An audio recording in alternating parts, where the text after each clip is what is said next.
In this episode, we'll take a look at the GVM 800D RGB and bicolor LED lights.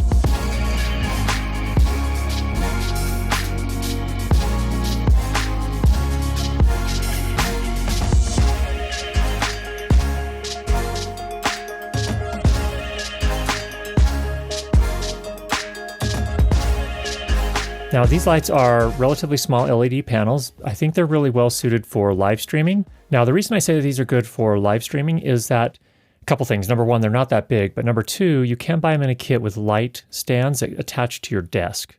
And they're just basically clamps that clamp onto the side of your desk. And I got in a 2-light kit here. They run $239 USD at the time of this review. Let's jump in and take a look at some of the details. Now, first thing I always like to look at is color quality and the light output. So let's take a look at a couple of things. First of all, what I would refer to as the color quality metrics. That's going to be things like CRI, SSI. I think SSI is the most meaningful to me. Now again, because these lights can be set to daylight, 5600 Kelvin, or tungsten, 3200 Kelvin, kind of the more orangey color. We got readings at both of those settings, and so the SSI, when you're working in daylight, was 75 out of 100. So that's excellent, actually. Most daylight LEDs are probably more in the 73, 72 range, even the professional level lights. So that was really good. Once you move over to the tungsten setting, again, the orange kind of warm daylight, then the SSI jumped up to 85. That means that we're getting very good color quality. That means it's very similar to incandescent bulbs, which have some of the best color quality available in terms of artificial lighting. So as far as color quality is concerned, the GVMs are excellent. I am flabbergasted that at this price, they're able to produce color quality that good. Now, if you're into CRI or some of the other older metrics, those are up here as well. You can inspect those for yourself and see if they fit your needs. But basically what I'm saying is color quality is rock solid on these.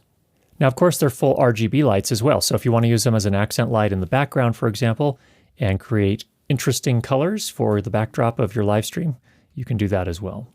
Powering with these lights, you have a couple of different options. First of all, it comes with an included AC adapter that works from 110 to 240 volts. So you can use it pretty much anywhere in the world.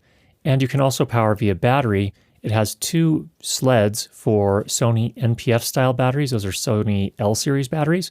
And how long you can power it is really going to depend on the capacity of the batteries that you use, but you've got some nice options there. If you're into special effects, it can do a few of those as well. You've got cop car, you've got TV, you've got candle, as well as a few others. So if you really want to party it up, you can do that as well. In terms of build quality, they're pretty decent for the price. They're not in the same league as some of the professional production gear, obviously. You've got a fair bit of plastic on this, but what I'm impressed with is that they put metal in the parts that are most important, that are most likely to break or take the most beating. And so, for example, the yoke is metal, the back of the light is metal, and a lot of the other pieces are plastic, but it seems overall pretty good. Again, for the price, I think it's very fair. Now, in addition to the controls on the back of the light, of course, you can also control it via an app on your phone, whether iOS or Android. Now, the app is pretty decent, but I found it really fiddly. It didn't work all the time, and it uses a kind of a weird way to connect. So to connect your phone to your lights, you have to turn the light into Wi-Fi mode. That creates an ad hoc network. You then change your Wi-Fi network on your phone to the light, and that didn't work reliably for me all the time. And it's also kind of a pain because you have to disconnect from your regular Wi-Fi network. So just not my favorite way to do it. I'd really love to see them do this with Bluetooth instead, because we're going to be working close to it, so Bluetooth range is plenty for what we're trying to do here. And another thing is that you can really basically only control one of them at a time. You can put the other one into what's called slave mode, and it will set the same settings that you have on the main light. But the problem with that is if you're doing a lighting design like this, you may actually want to have these 2 different lights set at different intensities. And so it's kind of it's not the perfect setup. Is it workable? I think it's going to be workable for most of us. So what I do is I just set this second light that's right by the camera here. That's my fill light. I set that manually, and then I let the app control the key light, which is right over here. So it really just depends on how you want to do things, but the app is not perfect. Another nice thing is that the metal yoke, which is what suspends the light and then puts it on your light stand, is mountable in a couple of different ways. You can mount it in kind of an upright position, but you can also mount it in a horizontal position. So if you need the light to kind of aim down at a steeper angle, you have more freedom to move it. In addition to that, you can remove the barn doors that it comes with just using these 4 thumb screws, which I really appreciate because the reality is on panel lights, barn doors don't really do a lot. They can't make a really hard shaft of light like you would typically want to use barn doors for. So really, they're not all that useful. So I'm really happy to see you can take those off. In terms of light output, these are not the most amazing lights in the world, but they're plenty for a live stream. So I have, for example, here, my key light is set right here to 100%, and I actually have it shooting through a scrim right here. This is the inner portion of a 5-in-1 photographic reflector. These are about $40. You can buy them on Amazon, B&H, wherever you buy your photographic stuff. I've got a link down below if you're interested, but this diffuses the light and makes it a little bit more soft. You don't have to use that, of course, but shooting through that, I set that to 100%, and you can see we're getting plenty of light here for this particular setup. So I have my camera set at f4, ISO 320, just to give you a sense for how much light we're talking about. So not super powerful, but plenty powerful for live streaming. Now this second light right here in front of me, this light right here, which I'm using as a fill light, is set to 1%. So it's set at its lowest setting. And all that's doing is just making so I don't get a lot of shadow on this side of my face. It just kind of brings the overall levels up a little bit, brightens the shadows in essence. So that works pretty well.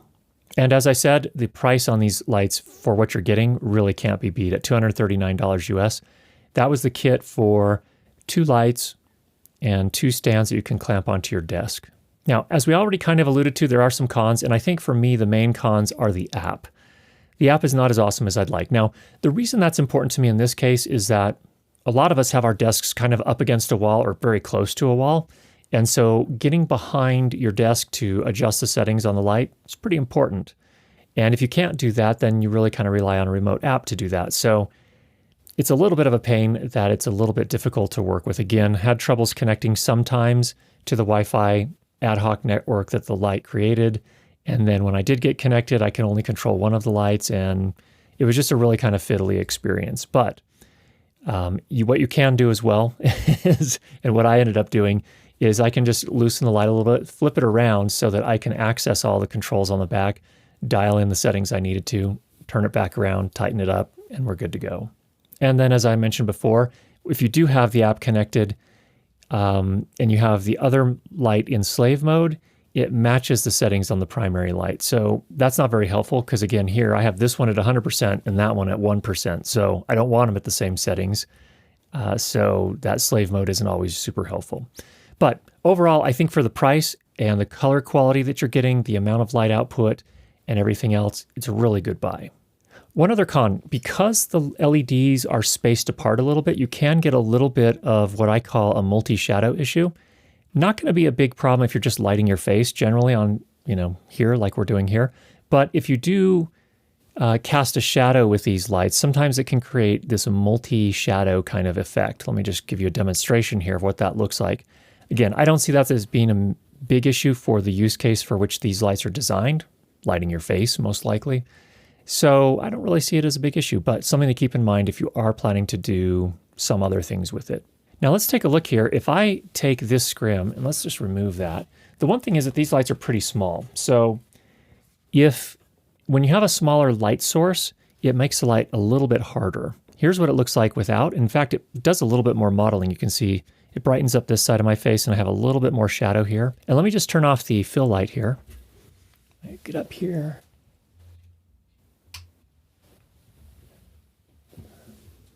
Okay, now when we do that, you can see we have even more shadow. So if you want a more dramatic look, just one of these is going to be great. Then you can use the other one as a light in the background to add effects or RGB color or whatever makes sense for your setup. So overall, that's a look at the GVM 800D. I think these are an amazing deal at their current price. And I don't know if they're going to go up or down, but their current price is really amazing. And if you are working in a space-constrained area where it would be helpful to mount the lights to your desk, because you have your desk pretty close to a wall, not a lot of room for light stands and things of that nature, it's a pretty good way to go. Now, are these the only lights you can mount to your desk? No, there are others on the market as well. But for the price, these are really, really good. So do I recommend these lights? I don't know how the reliability is going to be over time. I've only had these for a few weeks now, and so I don't really have a good read on what the reliability long-term is like, but I have had some GVM lights from earlier this year. My wife is generally using those for Zoom meetings and for, music lessons online and things like that. And it's been really, really good. It's held up very nicely. So overall, there's a look at the GVM 800D. I hope that was helpful for you. If you have any questions, go ahead and leave those down below. And if you've not already subscribed, make sure you do that. And we'll be sure to get you more great videos on how to improve your lighting and sound for video. Talk to you soon.